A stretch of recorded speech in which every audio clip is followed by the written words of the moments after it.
Hello, Gutsy Gals, welcome back. Thank you for joining us another day. So I'm picking up where we left off with me going off to horse training with the first episode. So if you want to catch up with that link is in the description. I'm going to be talking about my 3 days in horse training because it made such a difference in my whole journey. It wasn't the catalyst for my leap, but it definitely helped me make some decisions. And I'm hoping my story will help yours and in the leap that you're looking at doing. So when I jumped into keeping my horse, I knew that I was going to need a lot of help.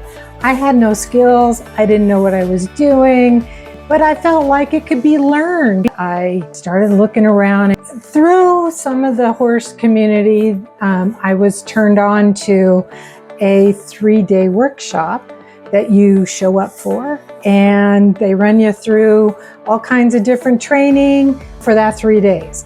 And it certainly is a great environment where there's lots of people learning at the same time. You're not the only one, and you get a lot of concentrated time with your horse and that training all within that weekend.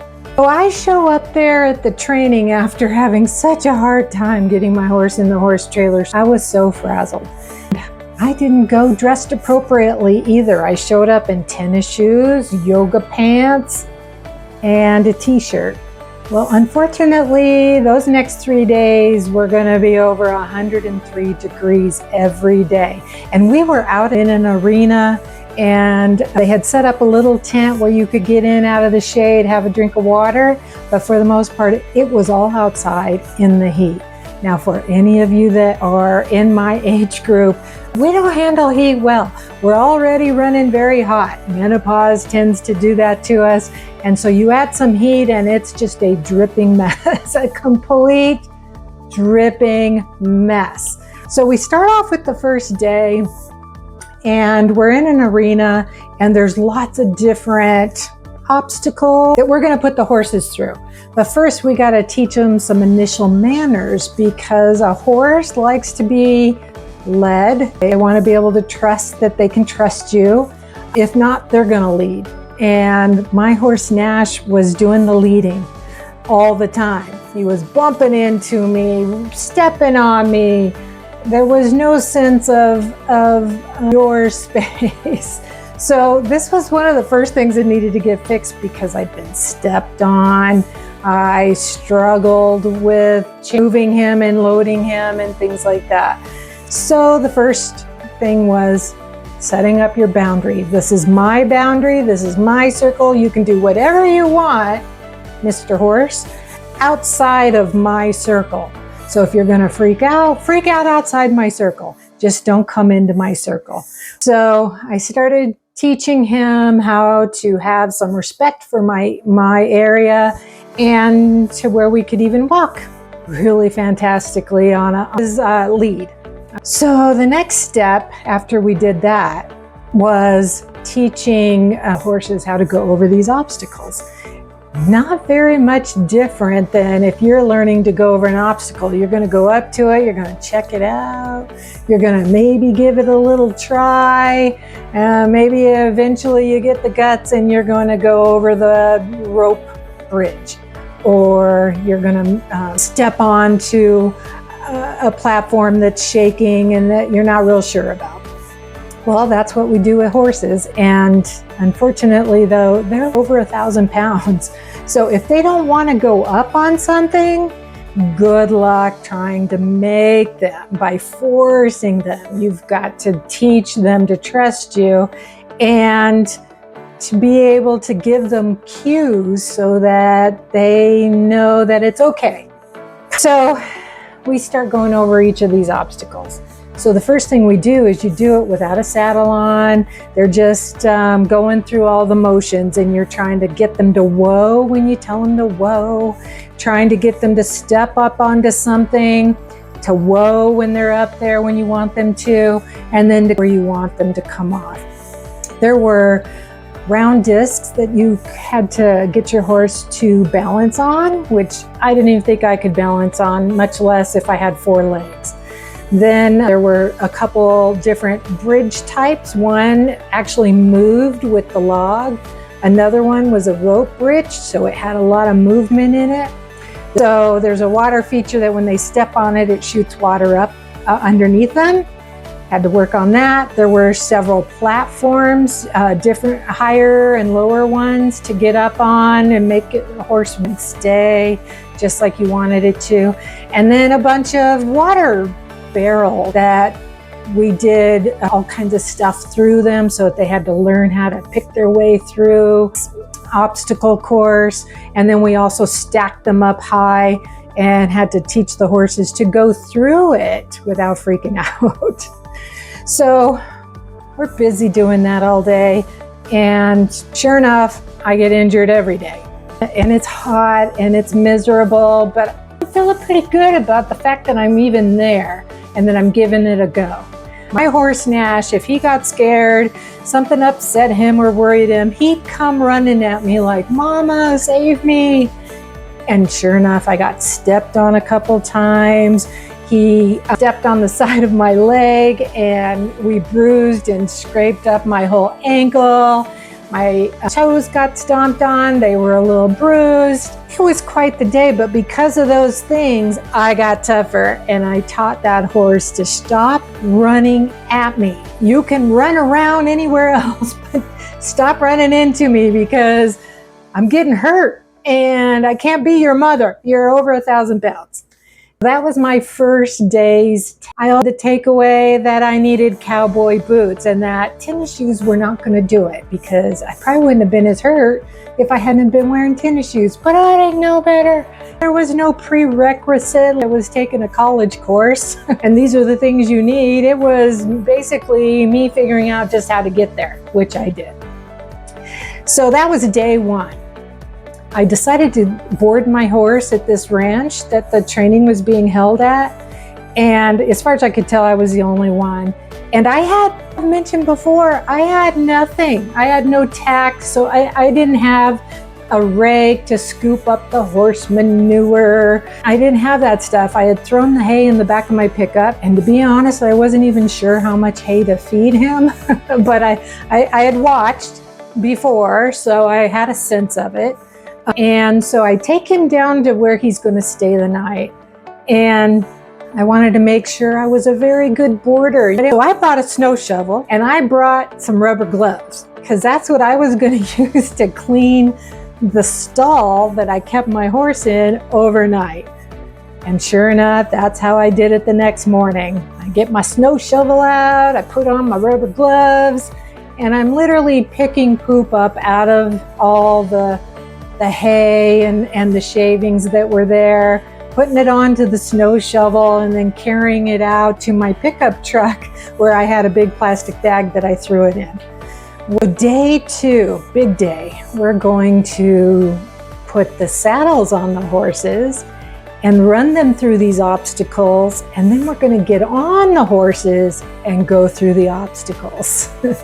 Well, that sounded exciting, but I was scared to death. As I've mentioned, I didn't really know how to saddle, how to put a bit in the mouth, or nothing. I kind of knew enough just from the couple times I did it, but I had to ask for help. I did get to know one gal there, Karen, who, she was a lifesaver. We became fast buddies on this path to become better horse people.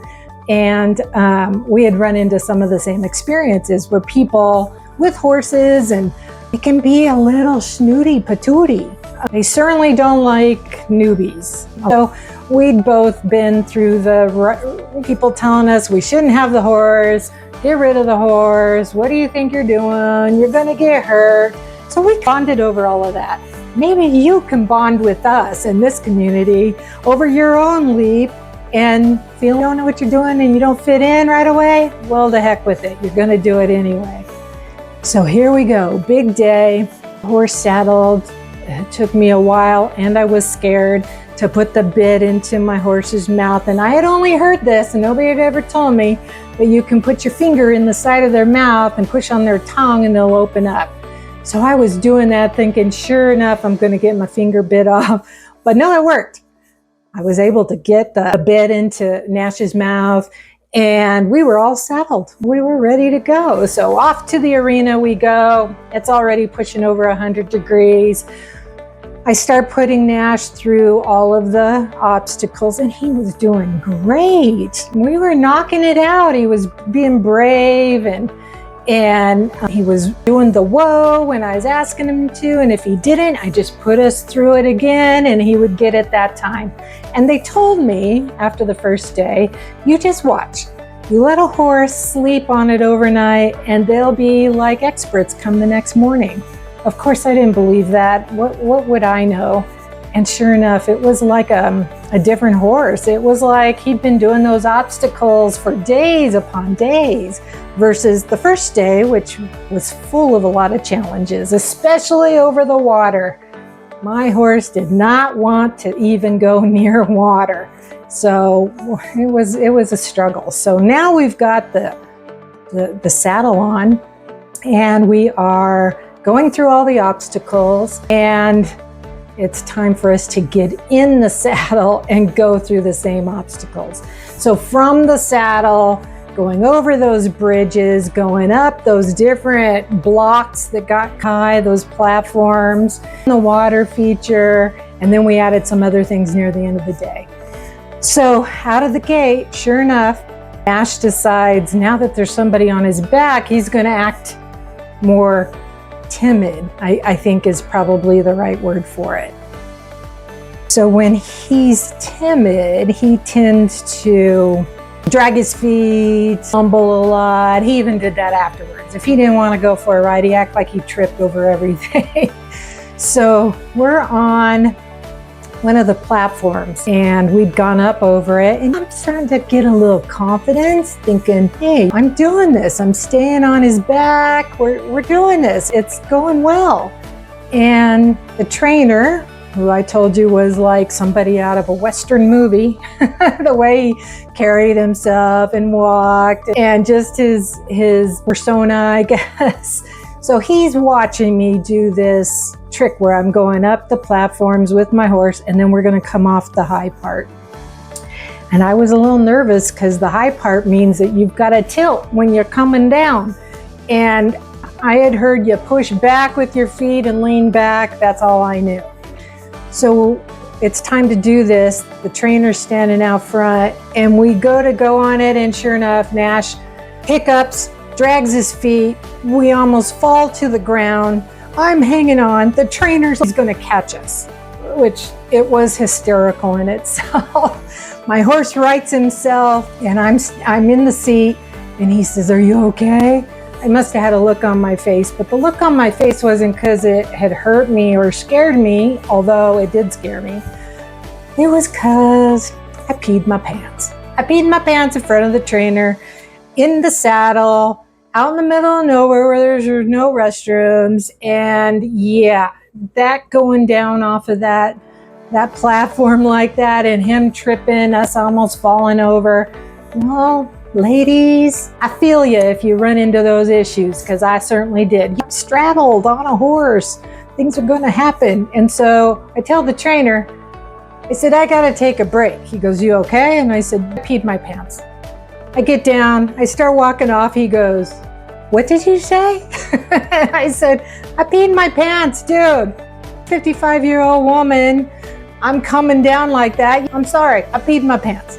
He laughed so hard and chuckled about that the rest of the afternoon, when I was just wet. Now I had swamp ass, as they call it, which is really just from sweating too much, but I also peed on myself. It's over 103 degrees. And so needless to say, I dried up pretty quick, but not my most glorious moment. So back at it, it's halfway through the day now. She's doing great, doing good. We add some more sensitizing things to him. So we tied a tarp to his tail, which now it's basically chasing him when he moves all around. That kind of freaked him out in the beginning, but then we were fine, so that it was bouncing against him to teach him to not be freaked out. I carried a flag so that the flag was hanging over his face and he couldn't see, and we got through all of those things. And I'm just thinking, this is wonderful. And this is day 2. And really the only big catastrophe was wetting my pants. So I'm driving home that day and I am exhausted. And I have to just say, as we get older, the things we think we can do, we certainly can do it. It just might take us longer. It's going to be a little harder. Might second guess ourselves a lot, but it can be done. And if it can't be done, some modification certainly can happen and it can still be done. So in your own leap that you're going to do, don't let your skills and what you don't know stop you. As a matter of fact, the quickest trip to feeling youthful is learning something new that takes a little effort. So I would urge you, maybe you're gonna drive an RV across the country and enjoy yourself. Well, you gotta learn to drive that thing. You gotta learn how to take care of a flat tire. You gotta learn how to handle it when the wind from a semi-truck comes by. But you know what? You'll be so proud of yourself when you get through it. Figure out how to learn it, get through it. Don't talk yourself out of it. It is easy at our age to talk ourselves out of things using age as our excuse. And considering there's always people talking in our ears, what are you doing? You're gonna get hurt. You're too old to do that. That is the first place to go to look for an excuse to not do something. So I'm gonna urge you, you can do it. If I can pee in my pants in front of everybody while trying to ride a horse, you can do anything you put your mind to. So once we get through the flags, all of the stuff, we had a third day, and that third day was an optional day. And it just so happens the neighbor had a pond that we could teach the horses to go through and stop and stand there until we told them to come out. So next day, it'll be another really hot day, but we get to ride around. And I was really looking forward to riding around with all the new skills that I learned. And so we go to this other property, and our first thing to do is to start teaching our horse to go around and go through the pond, whoa, and then come out. I told you Natch doesn't like water, and he certainly didn't like it that day. It took me almost 30 runs through there to finally get him to stand still when I said whoa, and to not come out until I let him. Now, I will say it was kind of tough on him because that pond was full of a lot of silt. So when they'd stop, they'd sink, which freaked out the horses. But Nash hung in there. We just kept doing it. Finally, Nash actually did it over and over again. And that horse became the best horse going through rivers and lakes and ponds. He just ended up being so good because of that time I spent with him, training him how to go through that pond. And mind you, that was a lot of work. I had a really long rope. He had a lot of pull on him, and it was my own little rodeo in there, but I just had this vision of riding through the rivers of Colorado, and I don't know, even getting off in a lake and swimming with my horse. You've all seen those things, and I can't lie, I had that in my head. So after that, we had all this area that we could ride in, so we had free time that afternoon. And I was going up hills and sliding down hills. I was running up hills. I was trotting along. You would think I'd been doing it my entire life because I got a little bit of confidence, which my personality gave me a lot of confidence. And we had the best time. And at the end of the day, I had to load him into the horse trailer, and it was a non-event. I just walk him up to it, tell him to step up, and in he went. Loaded him up, and I'm thinking at the end of that day how tired I was, but how accomplished. I can now ride this horse by myself in a lot of places. I learned a lot in 3 days, and yeah, they gave me the most improved horse rider award. Now, that said, I think it was kind of unfair because where I started was way below everybody else. I showed up there, I didn't know how to do anything with horses. But in that 3 days, I learned so much that I felt like, oh my gosh, everybody with a horse needs to go through this as if it's a driver's license course. It was amazing. And it turned so much around for me with owning this horse and feeling confident about it. People could now say, what were you thinking? What are you doing? You're going to get hurt. And I could confidently say, I know exactly what I'm doing. And I'd appreciate it if you just get on board with me, because I was enjoying it so much. By the time we got back home that night and I put him away and it was dark, it was nighttime, and I get home, I just really felt like it was one of the hardest things I'd ever done. And mind you, I have trained for the fire department back in my earlier years. I passed the fire department test a couple times. I was a beefy girl a couple times. And that horse training was the hardest I'd ever done. Maybe the weather being 106 on one of the days, 1,000-pound animal that could hurt you in a second. I knew nothing. I knew nobody. I didn't even have the right gear. I think that had a little to do with my confidence level, but by the end of that 3 days, it was all sort of the same, except now I knew how to saddle. I knew how to work with my horse. I knew how to ride better. I knew how to load him. I knew how to pull him. And it was nothing but a great future starting ahead of me. So definitely was going to keep the horse and move on to the next part of how I made my big leap from the city to the sticks, which, as you can imagine, had something to do with because I had that horse. So I hope you come back for episode 3. I'm looking forward to telling you all about how the move happened and what I dealt with right up to the time that I did it, and then how fast and quick I did it, and some of the lessons I've learned along the way that maybe you can take as your own to give you inspiration for your own big leap. If you don't mind, would you like and subscribe? It helps the channel out so much. And in the comments, tell me what your leap is. What is it you want to do, thinking of doing? Maybe you're doing it. I would love to know.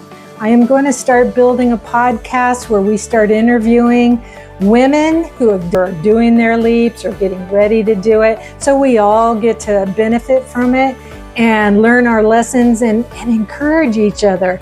Just because we're in this middle to the end of middle age doesn't mean that we can't do the things we want to do, and we've just not had it fashioned for us. My parents always seemed really old and when they were this age, and I don't even feel that way.